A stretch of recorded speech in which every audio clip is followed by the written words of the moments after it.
음, 할렐루야. 평안하시죠? 네, 평안하시기를 예수님의 이름으로 축원합니다. 동상이몽이라는 말이 있습니다. 한 자리에 누워서 잠을 자지만 각자 서로 다른 꿈을 꾼다라는 이야기인데, 요즘에 TV 그 예능 프로그램에서도 동상이몽이라는 프로그램이 있지요. 부부가 한 집에 살지만 서로 다른 생각과 서로 다른 의견들을 가지고 이렇게 살아가는 것들을 이렇게 방송하는 프로그램인데, 같은 일을 하지만 서로 다른 생각과 꿈을 꾸고 있다라고 이야기를 하는데, 오늘 딱 거기에 맞는 인물이 등장을 하게 됩니다. 누구냐면 세베대의 아들들의 어머니.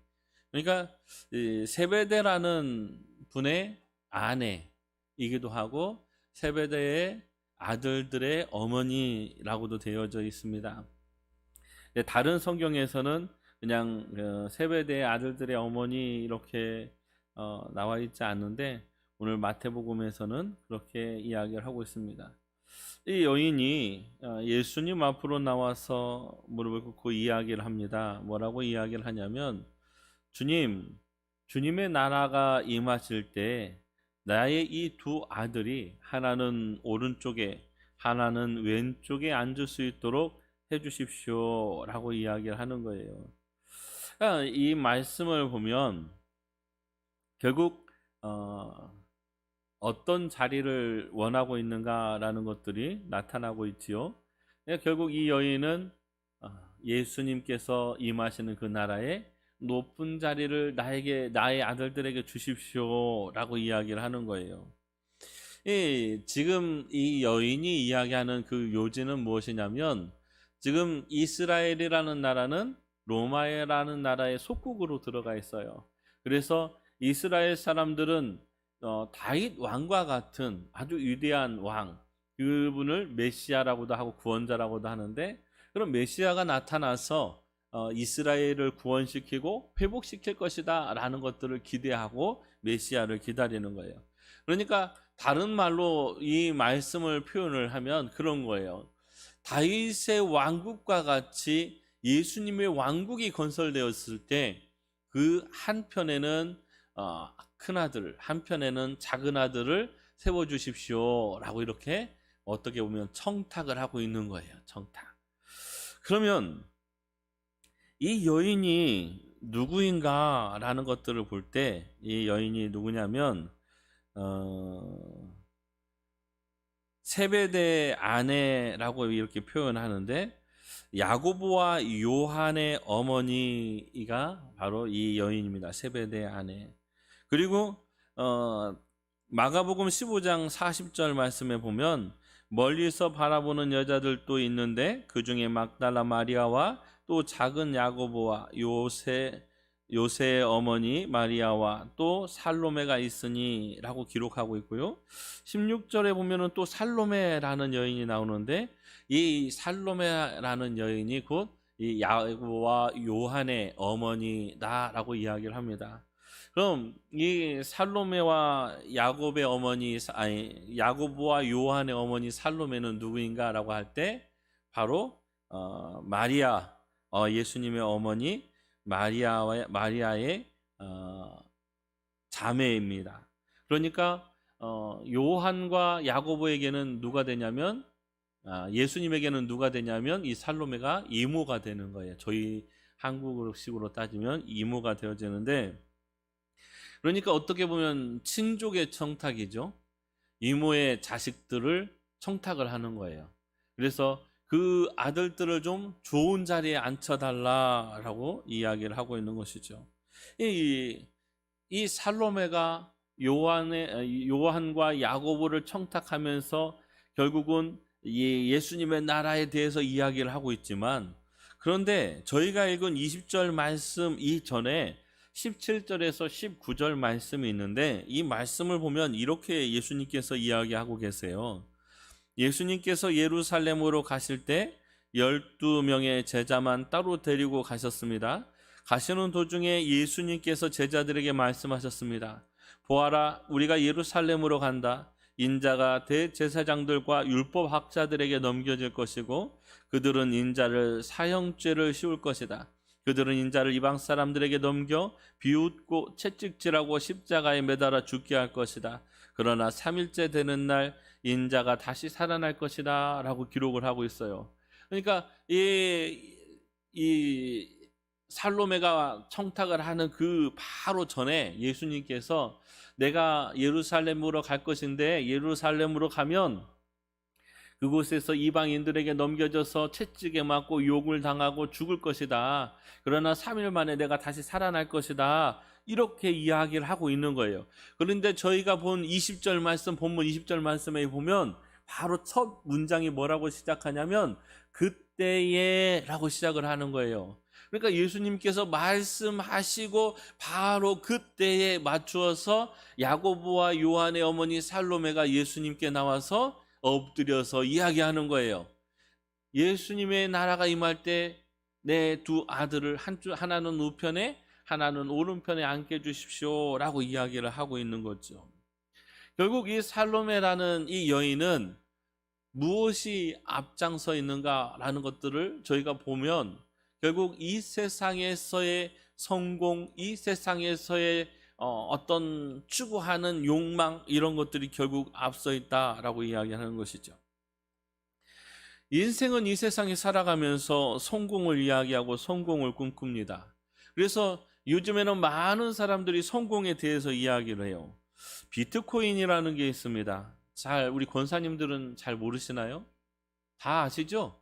요즘에 방송에서 하도 이야기해서 비트코인이라고 하는 것이 있는데 그 비트코인이 뭐냐면 컴퓨터에서 이렇게 정산을 해갖고 산수를 열심히 해가지고 거기에서 뽑아내는 것인데 우리 이렇게 금이나 은이나 이런 것처럼 형체가 없는 거예요.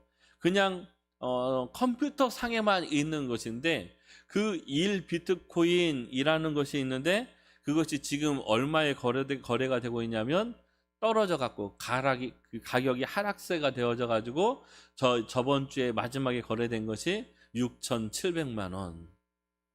좀 이해가 안 가는 사상들이 되어지고 있어요. 우리나라의 경제가 좋아졌다라고 이야기할 수가 별로 없는데 우리나라의 지금 주식의 주가가 거의 막 상한선을 이렇게 이루고 있는 그런 상황입니다. 많은 사람들이 주식이나 이런 것들로 들어가서 무엇인가 내가 이루어 보겠다. 내가 무엇인가 가져보겠다. 내가 무엇인가 취해보겠다. 라는 생각들을 가지고 열심히 살고 있습니다. 그리고 세상 사람들은 이야기합니다. 돈이 많으면 성공한 것이고 돈이 많으면 부자가 되면 그것으로 곧 행복할 것이라고 이야기를 합니다. 이제 조금 있으면 서울시장 보궐선거가 있지요. 그래서 이번에 서울시장 후보를 등록하면서 자기 재산을 공개를 했어요. 3명의 자기 재산을 4명이 자기 재산을 공개를 했는데 그 중에 박영선 씨하고 오세훈 씨라는 분은 그 재산을 약 50억에서 51억이라고 밝혔습니다. 그리고 허경영이라는 분이 이번에 나오는 봐요. 그 허경이라는 분이 나오는데 그분은 70억이라고 자기 재산을 밝혔어요. 70억. 그리고 마지막에 안철수 후보가 자기의 재산을 밝혔는데 얼마 정도나 될까요? 와, 이거 뉴스를 잘 보셨네요. 약 1,500억이래. 1,500억. 감히 저 같은 사람은 1,500억이라는 그 돈을 상상도 할 수가 없을 것 같아요. 밤새도록 샌다고 하룻밤 새면은 셀 수 있을까요? 아마 어려운 돈이 아닐 것 같아요. 어려운 돈일 것 같아요. 그럼에도 불구하고 그런 분이 TV의 인상이 보면 막 천사의 얼굴처럼 하고 있어야 되지 않을까요? 1,500억이나 있으니까. 막 너무 밝은 얼굴로 하고 날마다 행복해야 될 것 같은데 제가 보기에는 그렇게 막 밝은 얼굴로 다니는지를 못하는 것 같아요. 정치를 시작하면서부터. 예, 요즘에 결국은 서울시장에 나온 분들이 내가 서울시장만 하면은 행복하겠다 그렇게 생각하고 서울시장에 나왔을까라는 고민을 혼자서 해본 거예요. 그러면 그분들이 서울시장에 되면 그 다음은 그냥 아무것도 없을까요? 그렇지 않겠죠. 그 다음은 아마 대선을 출마하겠다, 우리나라 대통령이 되겠다라는 생각을 가지고 출마를 하고 이렇게 할 거라고 생각이 되어집니다. 그러면 그렇게 서울시장이 되어지고 전주시장이 되어지고 우리나라 대통령이 되어지면 과연 그 삶이 행복한 삶이다라고 이야기할 수 있을까요? 그럼 그 삶이 행복한 삶이라면 정말 우리 같은 사람은 모두 다 불행한 삶이 되어야 되잖아요. 그러나 아무리 돈이 많다고 해도 높은 지위와 명예를 가지고 있다고 해도 결코 행복하지 않다라는 거예요. 결코 그 사람들이 자기의 가지고 있는 것에 만족하지 못하고 그것을 가지고 내가 이만큼이면 됐어라고 자족하지 못하는 거예요. 이 세상에 있는 사람들은 내가 가지고 있는 거에다가 더 많이 가지고 있어야 되고 더 많이 가지고 있어야 된다라고 생각을 하는 거예요. 아마 50억 재산가인 사람들은 안철수 씨의 1,500 재산을 보면서 야, 되게 부자네, 나도 좀 더 모아야 되겠네, 이런 생각을 하지 않을까 싶습니다. 그럼 얼마만큼 돈이라는 것들을, 부라는 것들을 축적해야 만족하며 살까요? 저는 별로 좋아하지 않는 분입니다만 테슬라라는 회사가 있습니다. 전기차를 만드는 회사인데 이 사람이 지금 세계에서 재산이 제일 많다라고 이야기를 합니다. 그런데 이 사람이 아까 제가 이야기한 비트코인이라는 걸 이야기를 했죠. 1 비트코인에 6,500만 원 정도 이렇게 하는 그런 비트코인이라는 거였는데 이 사람이 방송에다가 슬쩍 흘렸어요. 뭐라고 흘렸냐면 앞으로 우리 차는 비트코인으로 거래를 할 수도 있다라고 이야기를 한 거예요. 그러니까 사람들이 야, 이거 비트코인이라는 것이 아주 그냥 좀 괜찮은 건가 보다 하고 몰려가지고 이 1 비트코인이 1억에 가까이 올라갔었던 적이 있어요. 그런데 이 테슬라라고 하는 회사의 회장이 뭐 나는 그런 적 없어 라고 이런 식으로 이야기를 해버린 거예요. 그러니까 거기에 투자했던 사람들은 다 이상한 사람들이 되어지고 결국 이 테슬라 회장은 또 그런 걸로 자기 이익을 취하고 이렇게 되었어요. 세계에서 가장 부하다고 이야기하는 사람이 결국 그런 장난질을 통하여서 다른 사람들의 돈을 이렇게 취해가지고 갔다라는 거예요. 얼마만큼, 세계에서 제일 부자도 아니면 도대체 얼마만큼의 재산을 모아야 만족한 삶이 될까요? 인간의 욕심에는 끝이 없고 그 욕심의 세상적인 거에 있어서는 결코 행복이나 하나님이 원하시는 삶을 누릴 수가 없다라고 이야기할 수가 있습니다. 우리는 창세기 3장을 통하여서 한 가지 이야기를 너무나도 잘 알고 있어요. 그 이야기가 무엇이냐면 하나님께서 아담과 하와를 만드시고 에덴 동산으로 들이신 거예요. 하나님께서 에덴 동산에서 아담과 하와를 만드신 것이 아니라 밖에, 에덴 동산 밖에서 아담과 하와를 만드셔서 에덴 동산으로 데리고 들어오시거든요. 그리고 그 에덴 동산에서 하나님께서 아담과 하와에게 이 동산에 있는 모든 것은 다 너희 거야. 너희 마음대로 해. 너희가 마음대로 먹고 너희 마음대로 해도 돼. 그러나 가운데 동산 중앙에 있는 선악을 알게 하는 나무 열매는 너희가 먹으면 죽는다 라고 이야기하신 거예요. 이거 언약인데 이 언약을 아담과 하와가 깼어요. 아담과 하와가 깨서 하나님께서 이 아담과 하와에게 징벌을 주셨어요. 징계를 하셨어요. 그 징계가 무엇일까요? 우리가 혹은 땀을 흘려야 된다, 뭐 출산하는 고통이 있어야 된다, 이런 것들을 징계라고 이야기할 수 있지만 그것은 징계가 아니에요.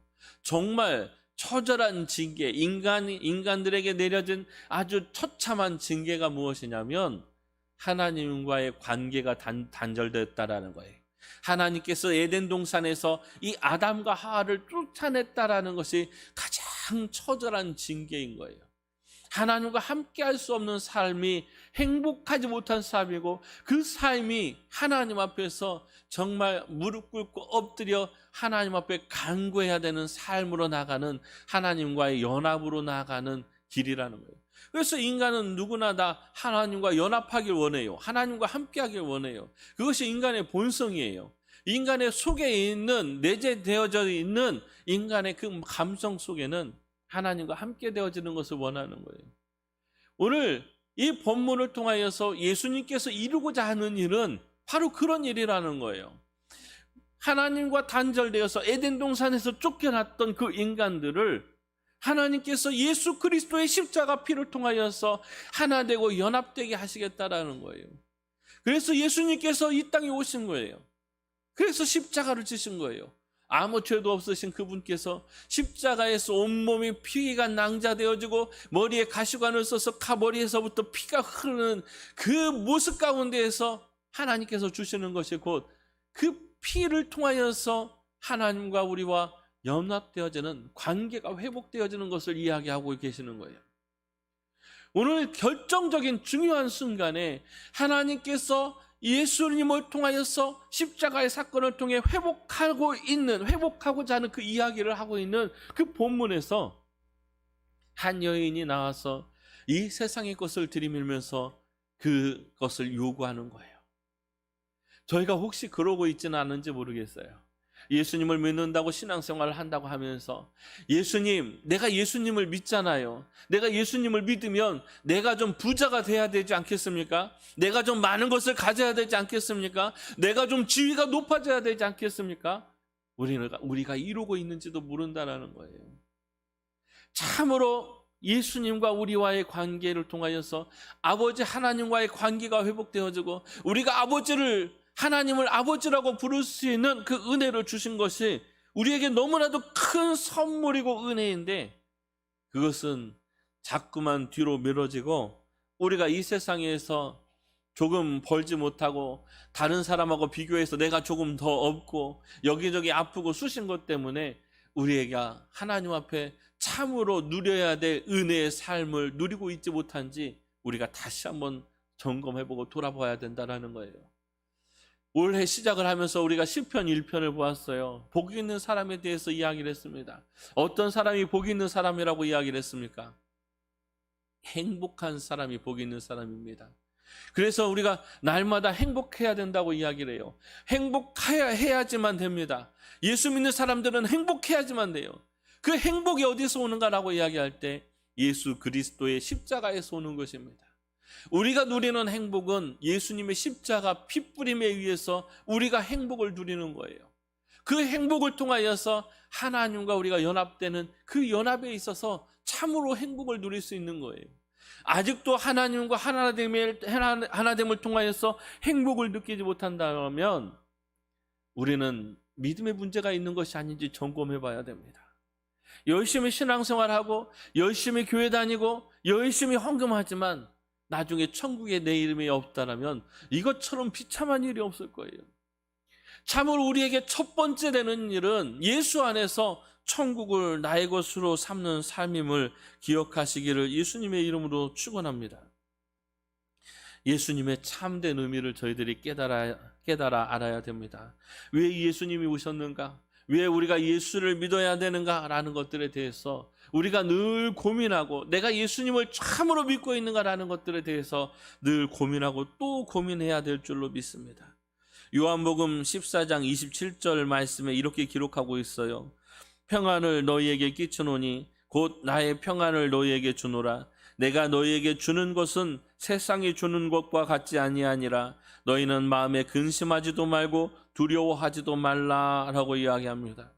예수님이 우리들에게 평안을 주러 왔대요. 평안을 주러 왔대요. 그러나 이 세상이 주는 평안이 아니라고 이야기합니다.